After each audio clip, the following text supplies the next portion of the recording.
कहानी की शुरुआत होती है साउथ अफ्रीका के जंगल से, जहां हम एक फीमेल चीता को देखते हैं जिसके 3 छोटे छोटे बच्चे होते हैं और वो चीता बड़ा ही प्यार से अपने बच्चों को संभाल रही होती है। तभी अचानक जंगल के सभी जानवर यहाँ वहाँ भागने लगते हैं और परिंदे शोर मचाने लगते हैं, जिसका मतलब ये कि कोई खतरा इनकी तरफ बढ़ रहा है। और तभी वहाँ हम एक शेर को देखते हैं जो उस फीमेल चीता को देख लेता है। अब वो फीमेल चीता अपने बच्चों को बचाने के लिए भागते हुए उस शेर को अपने बच्चों से दूर दूसरी तरफ ले जाती है, लेकिन वो शेर के हमले से बच नहीं पाती और वो शेर उस फीमेल चीता को मार डालता है। इस तरह से उस फीमेल चीता ने अपने बच्चों को बचाने के लिए अपनी जान सेक्रीफाइस कर दी। लेकिन अब ये बच्चे अनाथ हो चुके थे और बिना माँ के ये तीनों बच्चे अलग होकर भटक गए। इनमें से एक नासमझ बच्चा रात भर चलता रहा और चलते चलते जंगल से निकलकर हाईवे पर आ जाता है, जहां एक गाड़ी उसे कुचलने ही वाली थी कि तभी गाड़ी का ड्राइवर उस चीते के बच्चे को देख लेता है और वो जल्दी से गाड़ी मोड़कर उस चीते के बच्चे को बचा लेता है। अब यहाँ हम देखते हैं कि उस गाड़ी में से ज़ेन नाम का एक लड़का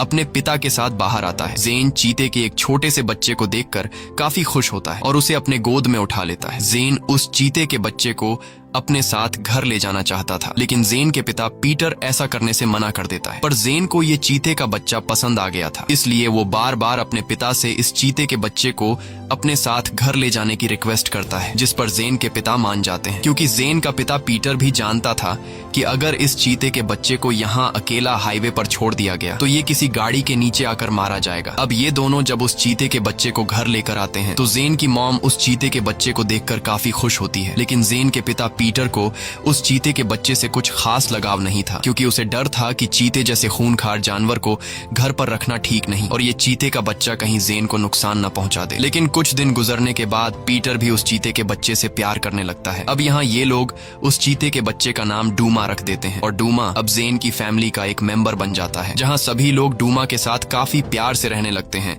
इस तरह से दिन गुजरते हैं और फिर महीने, और अब डूमा भी काफी बड़ा हो चुका था। एक दिन पीटर खेत में ट्रैक्टर चलाते हुए अचानक बेहोश हो जाता है, जिसके बाद पीटर को तुरंत हॉस्पिटल ले जाया जाता है। हॉस्पिटल से वापस आने के बाद पीटर काफी उदास रहने लगता है, क्योंकि उसे पता चल गया था कि वो कैंसर का मरीज है और उसके कैंसर का लास्ट स्टेज चल रहा है। लेकिन ये बात वो ज़ेन को नहीं बताता। अगले सुबह पीटर ज़ेन को बुलाता है और कहता है कि आज हम डूमा की दौड़ चेक करेंगे कि वो कितने स्पीड से भागता है। ज़ेन को ये आइडिया पसंद आता है। इसके बाद पीटर और ज़ेन दोनों एक बाइक पर बैठकर डूमा को पैदल भागने के लिए कहते हैं। शुरू में तो डूमा काफी स्लो भाग रहा होता है, लेकिन जब ये लोग मोटरसाइकिल की स्पीड बढ़ाते हैं तब डूमा भी अपनी रफ्तार पकड़ लेता है और वो इतनी तेज स्पीड से भागता है कि इनके मोटरसाइकिल को काफी पीछे छोड़ देता है। ये देखकर ज़ेन और पीटर काफी खुश होते हैं। घर वापस आकर जब ज़ेन पढ़ाई कर रहा होता है तब ज़ेन की मॉम अचानक रो पड़ती है। ज़ेन उससे रोने की वजह पूछता है, लेकिन वो ज़ेन को कुछ नहीं बताती। दरअसल ज़ेन की मॉम को पता चल गया होता है कि पीटर यानी कि उसके हस्बैंड के कैंसर का लास्ट स्टेज चल रहा है और अब पीटर के पास काफी कम दिन बचे हैं, लेकिन वो ये सब ज़ेन को बताकर उसे परेशान नहीं करना चाहती थी। अगली सुबह पीटर ज़ेन को अपने पास बैठाकर कहता है कि अब डूमा बड़ा हो चुका है और अब वक्त आ गया है कि हम डूमा को उसी जंगल में छोड़ दें जहां से हम इसे उठाकर लाए थे। लेकिन ज़ेन पीटर की इस बात से खुश नहीं होता और वो डूमा से अलग होने से इनकार कर देता है। ज़ेन अपने पिता से कहता है कि क्या हम डूमा को हमेशा के लिए अपने पास नहीं रख सकते, जिस पर पीटर ज़ेन से कहता है कि अगर तुम चाहते हो कि डूमा अपनी असली जिंदगी जिए जिसके लिए वो पैदा हुआ है तो उसे हमें वही उस जंगल में छोड़ना होगा जहां और भी कई सारे चीता है। वो जगह डूमा के लिए एक स्वर्ग जैसा है जहां वो अपने साथियों के साथ खुश रहेगा। इसके बाद पीटर एक नक्शे पर निशान लगाते हुए कहता है कि डूमा हमें इस जगह पर मिला था और कुछ ही दिन बाद हम डूमा को वहीं पर छोड़कर आ जाएंगे, क्योंकि चीता जंगल के लिए बना है और चीता लोगों के बीच सरवाइव नहीं कर सकता। अगर हम डूमा को उस जंगल में नहीं छोड़ेंगे तो डूमा इंसानों के लिए खतरा बन सकता है। अब ज़ेन के पास कोई और दूसरा रास्ता नहीं था, इसलिए वो पीटर की बात को मान तो जाता है, लेकिन वह पीटर के इस फैसले से खुश नहीं था। एक रात जब ज़ेन सो रहा था तब उसकी आंख एम्बुलेंस की आवाज से खुलती है और उस एम्बुलेंस में कोई और नहीं बल्कि ज़ेन के फादर पीटर की डेड बॉडी थी। यहाँ ज़ेन की मॉम ज़ेन को गले लगाकर सारी सच्चाई बता देती है कि तुम्हारे पापा कैंसर के मरीज थे और आज वह हमें हमेशा के लिए छोड़कर चले गए। ये सुनकर ज़ेन बहुत ज्यादा दुखी हो जाता है और अगली सुबह वह लोग अपने फादर को दफना देते हैं। पीटर के गुजरने के बाद इन लोगों के हालात काफी खराब होने लगते हैं। साथ ही ज़ेन बहुत उदास रहने लगता है, क्योंकि ज़ेन अपने फादर से बहुत ही प्यार करता था। कुछ दिन गुजरने के बाद ज़ेन की मॉम को भी पैसों की कमी होने लगती है, क्योंकि ज़ेन के फादर के गुजरने के बाद अब इनके लिए कमाने वाला कोई भी नहीं था। इसलिए जेन की मॉम जेन को समझाती है कि हमें ये घर और हमारा खेत किराए पर देना पड़ेगा और हम शहर में जाकर रहेंगे, क्योंकि पीटर के बिना ये सब संभालना इनके लिए बहुत मुश्किल था। इसीलिए अब जेन की मॉम शहर में जाकर अपनी सिस्टर के साथ रहना चाहती है, ताकि शहर जाकर जेन की मॉम वहाँ कोई जॉब कर सके और अपनी फाइनेंशियल कंडीशन को बेहतर कर सके। लेकिन जेन का अपने दोस्त डूमा को छोड़ने का बिल्कुल इरादा नहीं था। इसलिए वह अपनी मॉम से पूछता है कि डूमा का क्या होगा, जिस पर जेन की मॉम कहती है कि डूमा भी हमारे साथ शहर जाएगा। ये सुनकर जेन खुश हो जाता है और अब वह लोग गाड़ी में अपना सारा सामान लोड करके शहर की तरफ निकल पड़ते हैं और वह लोग शहर में अपनी मौसी के घर पहुंच जाते हैं। जेन की मौसी को अपने घर में एक चीता देखकर उसे बिल्कुल भी अच्छा नहीं लगता, लेकिन जेन की मॉम अपनी सिस्टर को समझाती है कि डूमा बिल्कुल शांत है और वह तुम्हें कभी भी नुकसान नहीं पहुंचाएगा।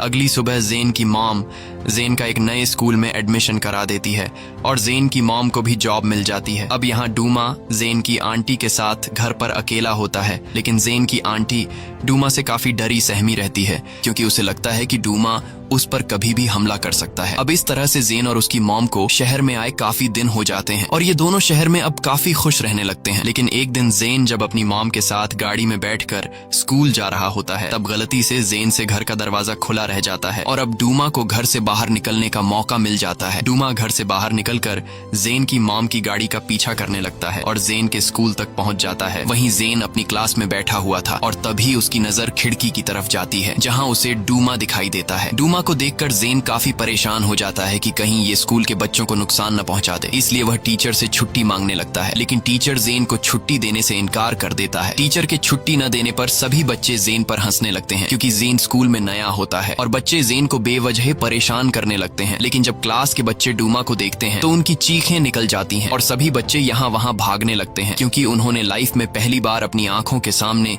एक चीते को देखा था। यहाँ सभी बच्चे चिल्लाते हुए कहते हैं कि स्कूल में चीता आ गया है। इस दौरान जेन भी डूमा को ढूंढने लगता है और ढूंढते ढूंढते वो बाथरूम में पहुंच जाता है, जहां कुछ शरारती लड़के जेन के सामने आ जाते हैं। वो जेन को डराने लगते हैं और जेन को मारने लगते हैं, लेकिन इससे पहले कि वो बच्चे जेन को कोई नुकसान पहुंचा पाते, तभी वहां डूमा आ जाता है और उन लड़कों पर गुराने लगता है। डूमा को देखकर वो शरारती बच्चे काफी डर जाते हैं और चिल्लाते हुए वहां से भागने लगते हैं। लेकिन भागने से पहले उन लड़कों में से एक लड़के से पैसों की गड्डी गिर जाती है, जिसे जेन उठा लेता है। इसके बाद जेन डूमा को लेकर स्कूल से घर ले जाने लगता है, लेकिन बाहर आते ही वो देखता है कि कुछ पुलिस वाले डूमा को पकड़ने के लिए आ रहे हैं। अब यहाँ जेन डूमा से कहता है कि भागो और डूमा तेजी से भागने लगता है। यहाँ जेन भी डूमा के पीछे जाता है और पुलिस भी उनका पीछा करने लगती है, लेकिन तेज रफ्तार चीते को पुलिस वाले पकड़ नहीं पाए और जेन डूमा को लेकर शहर के एक पार्क में छिपा लेता है। अब यहाँ काफी देर तक छिपे रहने के बाद जब जेन समझ जाता है कि पुलिस ने अब हमारा पीछा करना छोड़ दिया है, तब जेन डूमा को घर ले जाने का सोचता है। लेकिन डूमा को घर ले जाने से पहले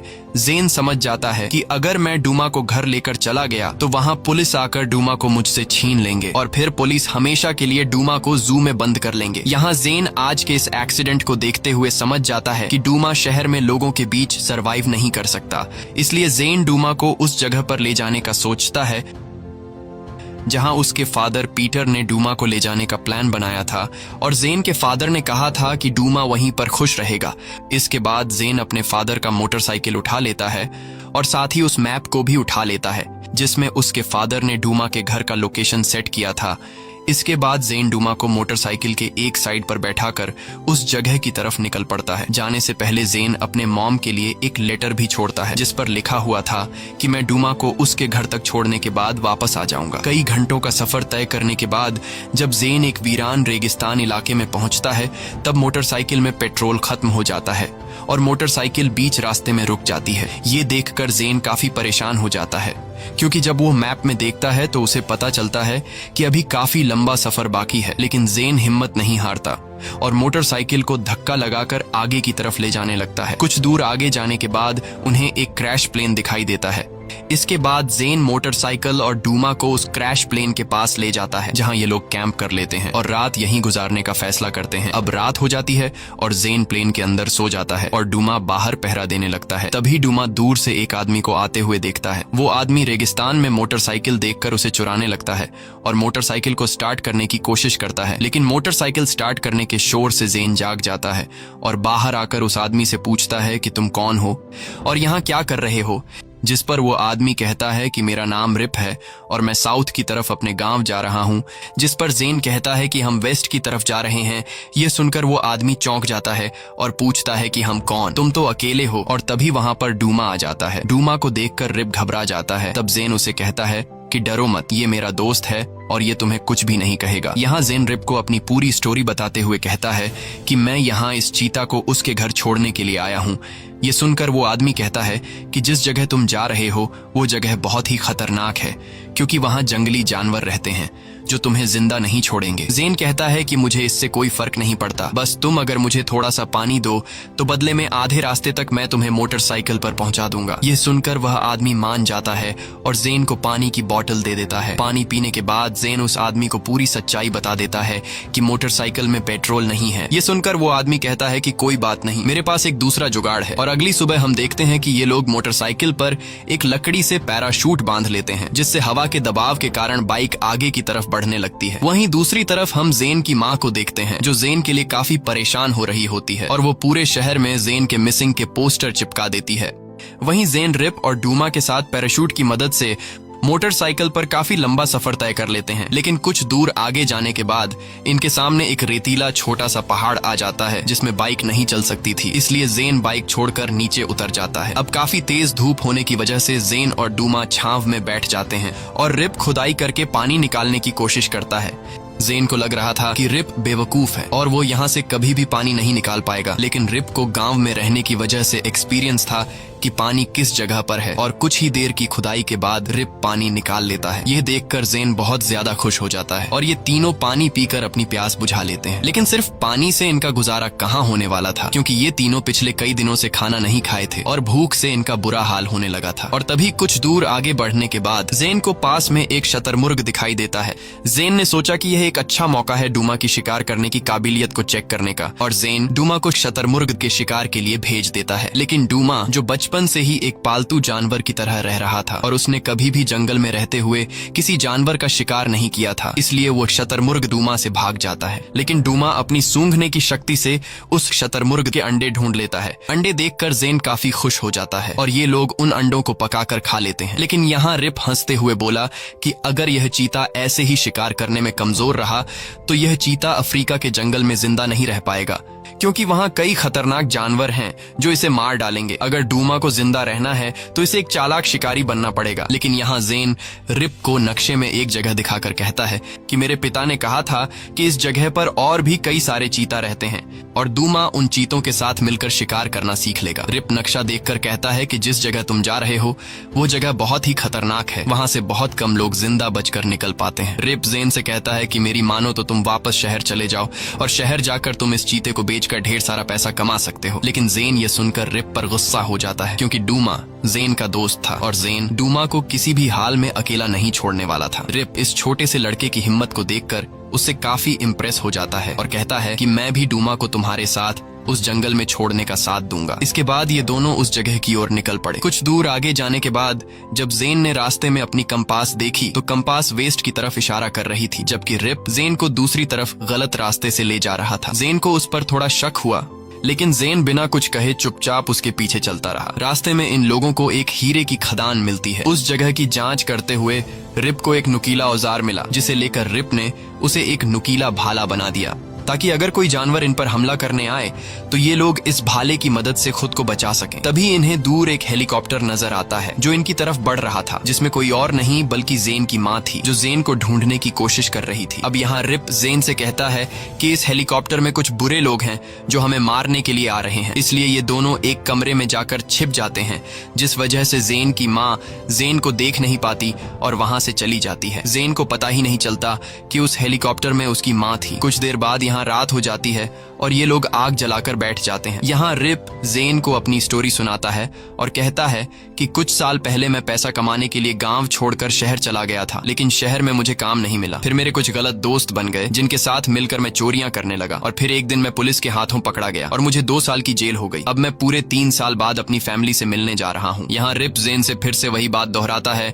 कि हमें इस चीते को वापस जाकर शहर में भेज देना चाहिए, लेकिन जेन ऐसा करने से साफ इनकार कर देता है और यहाँ जेन को रिप पर शक होने होने लगता है। इसके बाद ये दोनों सो जाते हैं। अगली सुबह ये दोनों फिर से सफर पर निकल पड़ते हैं और तभी रिप को सामने एक हीरे की गुफा नजर आती है। रिप हीरे पाने की लालच में अंदर चला जाता है। जेन को अब रिप पर भरोसा नहीं था, इसीलिए वो डूमा को लेकर अकेले आगे की तरफ निकल पड़ता है। लेकिन तभी अचानक उसे अंदर से रिप की चीखने की आवाज सुनाई देती है, जिसे सुनकर जेन भागते हुए गुफा के अंदर चला जाता है और देखता है कि रिप मिट्टी में दबा हुआ है।